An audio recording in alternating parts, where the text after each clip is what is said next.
with the old mythology, like prior Christianity? Is there many people interested in that? Yes, they are. No, yes? Yes. But they are really passionate about it. Yeah. The people who are passionate They're about graphic. They're considered to be very graphic. Yeah, Going to the Olympus mountain and having pagan stuff. Yeah. But they can believe in all this. They investigate more than the religious people, Of course. so they can understand easier all this dimensional universe. Yeah. In my opinion. Yeah, and I feel They they are more receive open-minded. a lot of channeled information from Exactly. forebears that have been passed down as well. Yeah. In terms of, can I answer the second part of the question that you probably didn't realise would be a part of this answer, but I'll answer it anyway. The reality is that on the planet, there was a time when there were spirits who came from the spirit world in a fairly poor condition, who materialised on the planet. And they actually had sex with women on Earth. They were mostly males, and they had sex with women on Earth, and they had progeny. And the progeny were children. They had children. And the children were like, they were... Semi-gods. Well, that's what they were basically treated as. They were treated as sort of gods. They were around 10 to 12 feet tall. Giants would call it in So our mythology. they were giants. Yeah. And the Egyptians talk about these people as well, don't They refer. Many of the old cultures refer to them as the sun gods.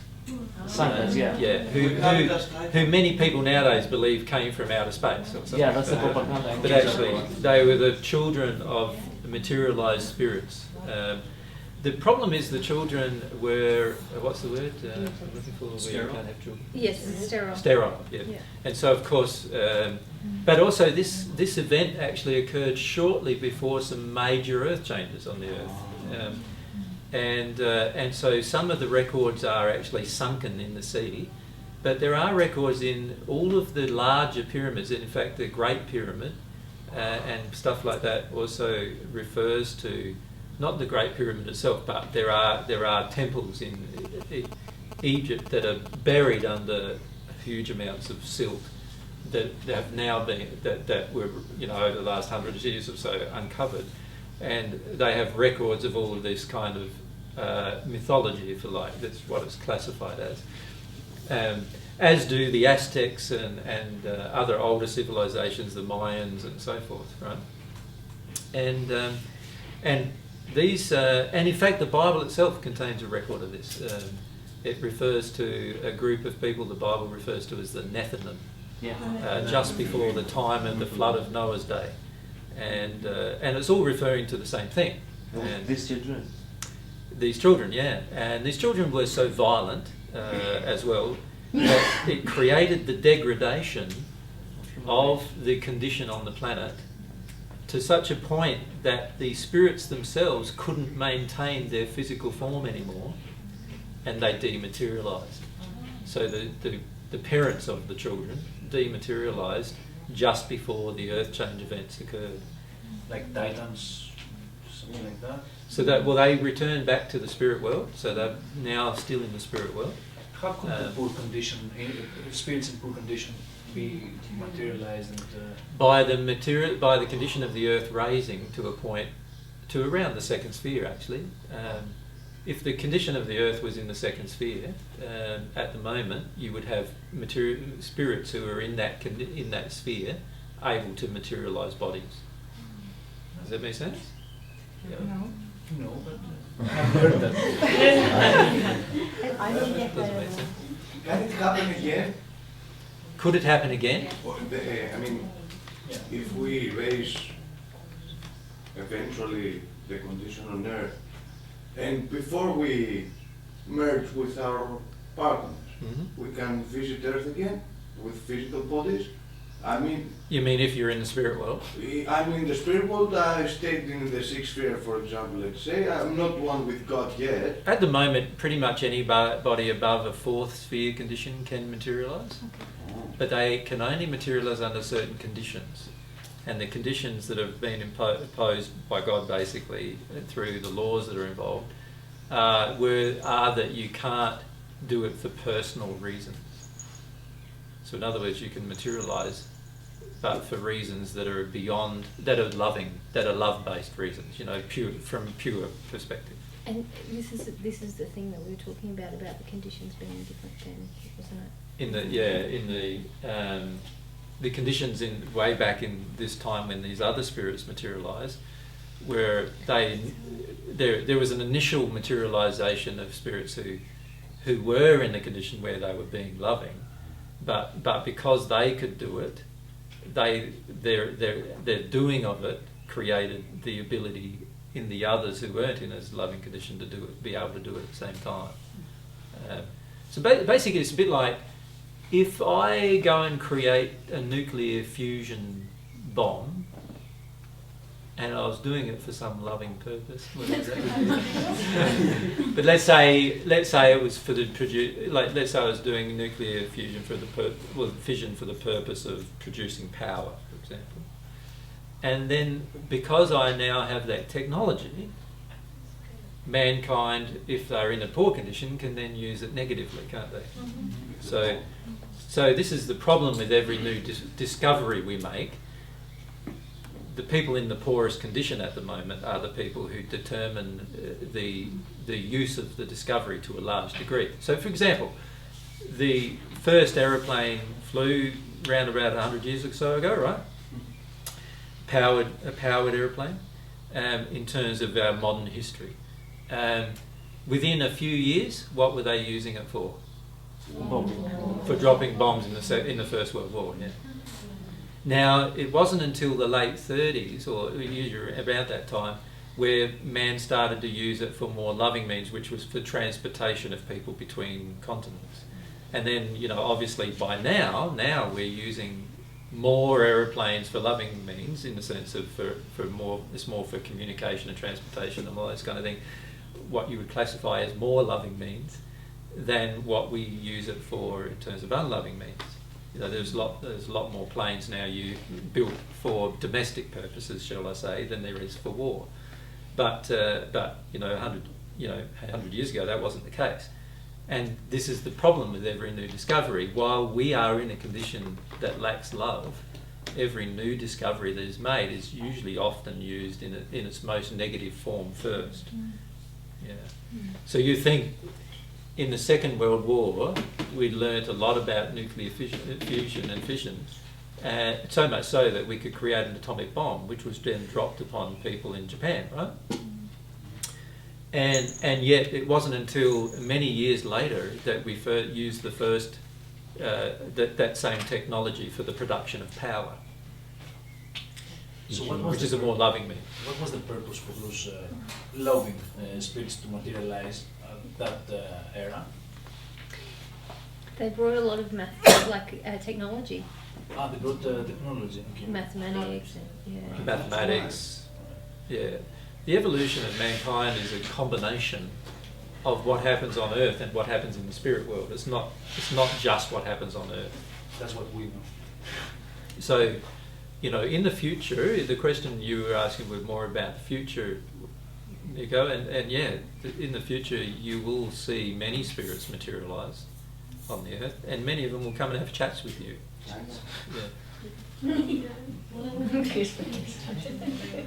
And when you say you know, can you elucidate? Can you explain? You said you know. Well, I know that I will have chats with... He was playing poker with Santa Claus. The thing is,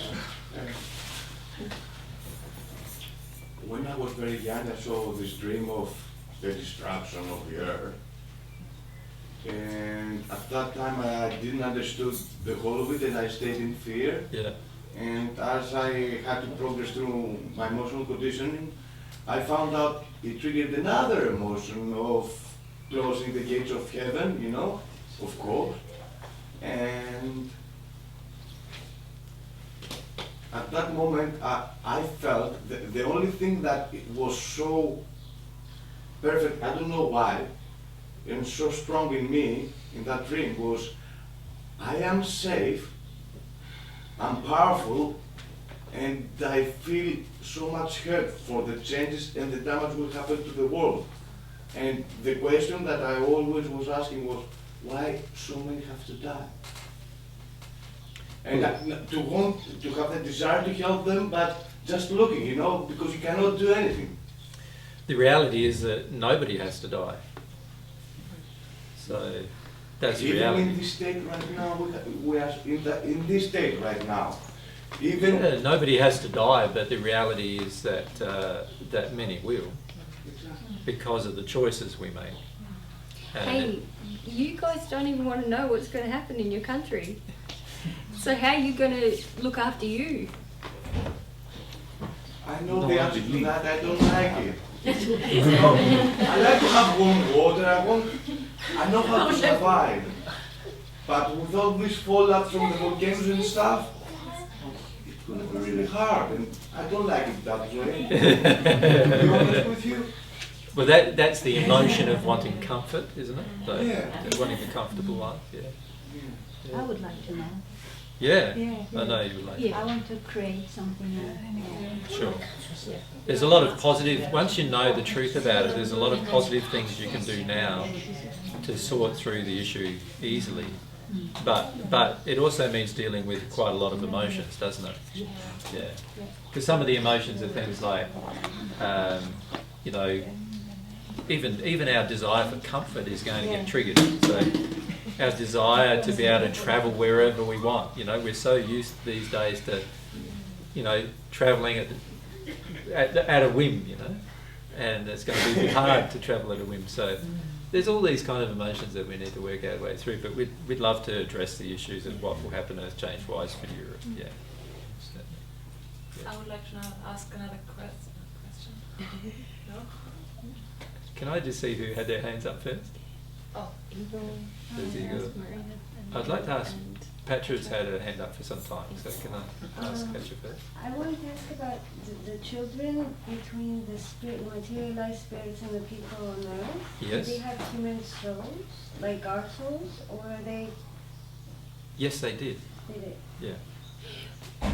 Remember the spirit men had souls as well. Yeah. Yeah. So they still had a human soul. Human soul. Yep. But because of their physical form, they exercised their soul in a very damaging way, and so now are in very dark condition. And still are in a very dark condition, even though this happened like nearly 13,000 years ago. Yeah. it's not about, it's a different topic. Is So, there anything on the yeah, same exactly. topic? Yes. Marina? Marina? Because of what you were saying before about how Greeks feel about mythology. Yeah. Yeah. I have a lot of unworthiness, but I feel like my mediumship is opening up a lot towards this, especially these days and these weeks. Yeah. And I said something that I feel very strongly. The reason why a lot of Greeks, all of us as a group, I don't think there's one person that isn't a medium. Yeah. And we've all in some way have said like a piece of info, like, just Yeah. like, what'd you just say? Yeah. You know, this kind of thing. Yeah. I feel one of the reasons why it's so strongly is also based from damage point of view, where Greeks really wanted to keep in touch with their ancestors somehow. And because they also knew about like, getting these images of Pythagorean and all of these Yeah. theories, they knew that the mixture of art and science was really, really important. Yep. And that's why we feel like we have this kind of more open than, I guess, if you were to compare it. Yep. But also, when you also asked about, does anybody have an image about what would happen to Greece? I got an image of a map, and if you want, I can say it out loud now, or if you'd Sure. like to wait. I had a feeling that it was like, it would become a much smaller peninsula, Mhm.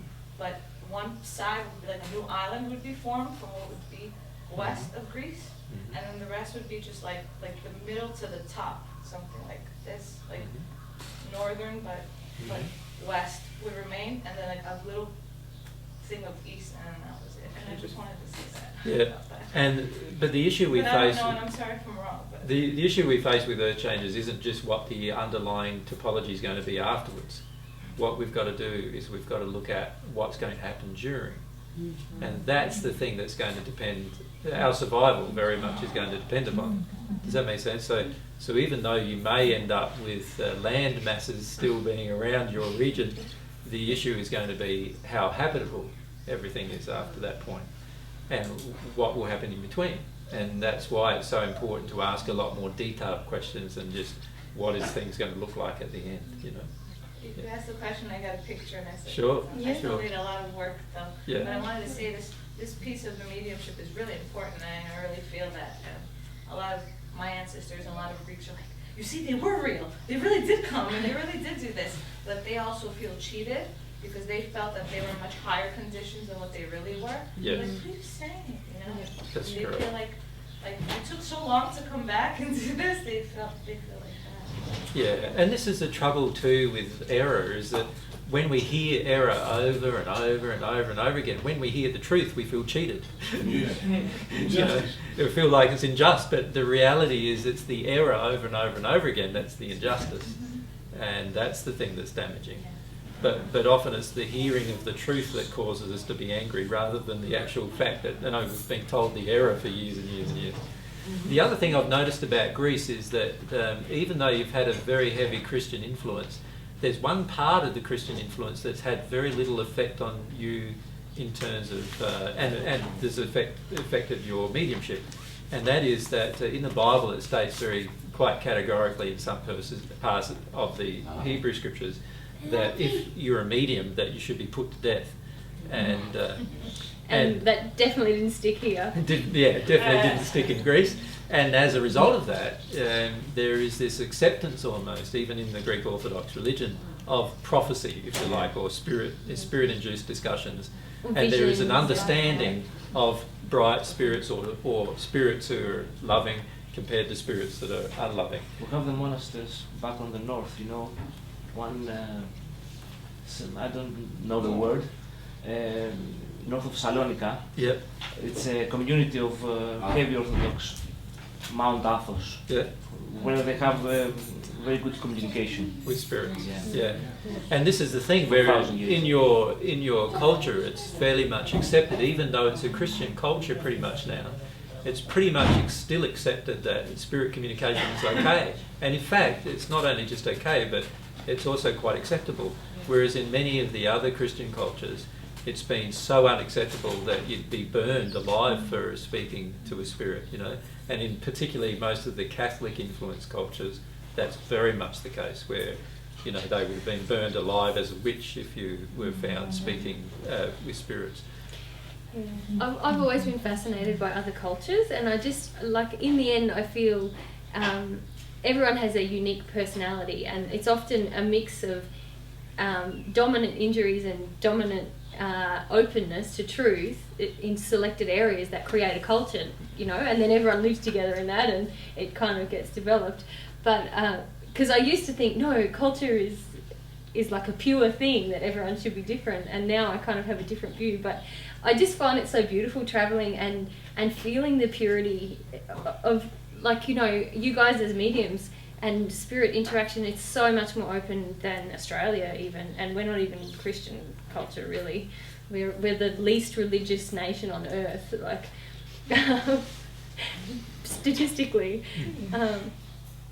But I just find it really beautiful, and it just, like, I have lots of visions about how people of different cultures of the world can actually help heal the injuries in the other cultures, you know, because every culture carries injury, and but every culture has a certain openness to aspects of different truth, and it's just so beautiful to me that I love the blending of cultures, and that, you know, there's so many nationalities in the room, and I just think that's really beautiful. It's like a nice salad.